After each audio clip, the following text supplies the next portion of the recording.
What if someone lived a good life? They were kind, honest, generous. They helped people, loved their family, and tried to do the right thing. But they didn't believe in God. Would that person go to hell? And if the answer is yes, is that justice or something harder to understand? This is one of the most difficult and emotional questions in all of Christianity. Can good people go to hell? Because deep down, this question isn't just theological, it's personal. It's about people we love, people we respect, maybe even ourselves. So today, let's explore this honestly, carefully, and respectfully.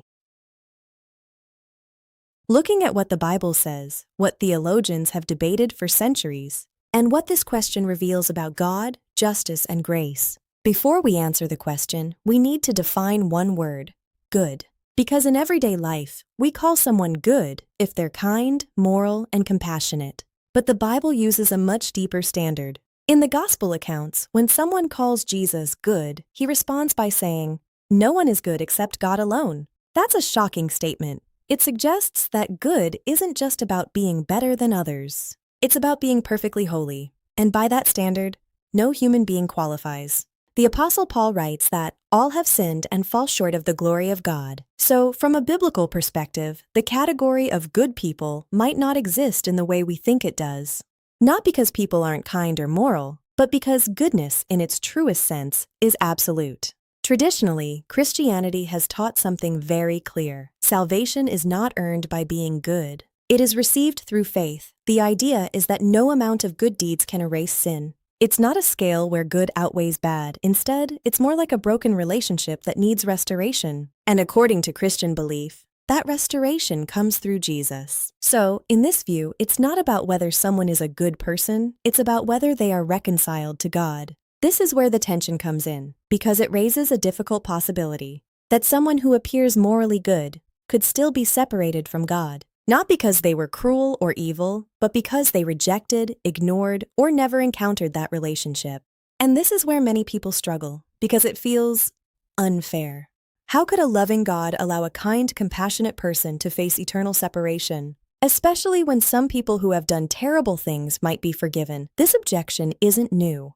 Philosophers and theologians have wrestled with it for centuries. At the heart of it is a deeper question. Is salvation about justice or grace? If it's purely about justice, then everyone is accountable for their actions.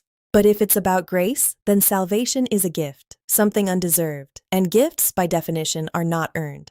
But this still leaves us with a tension. Why would acceptance of that gift matter more than a lifetime of goodness? Not all Christians answer this question the same way. Some hold a strict view that explicit faith is necessary for salvation. Others take a more inclusive approach. They suggest that God judges people based on the light they were given. In this view, someone who sincerely seeks truth, goodness, and love, even without knowing God explicitly, may still be responding to God in a deeper sense. There are also those who hope for something even broader, that God's mercy extends further than we fully understand, that in ways beyond human comprehension, God reaches people's hearts. These perspectives don't ignore justice, but they emphasize God's compassion, and they remind us that humans don't fully see the heart, but God does. Another perspective shifts the focus entirely. Instead of asking, why would God send good people to hell, it asks, what if hell is the result of a person choosing life apart from God? In this view, hell isn't just punishment, it's separation. And if God is the source of all goodness, love, and truth, then rejecting God is, in a sense, rejecting those things. C.S. Lewis once described it like this: there are two kinds of people, those who say to God, "Your will be done," and those to whom God says, "Your will be done."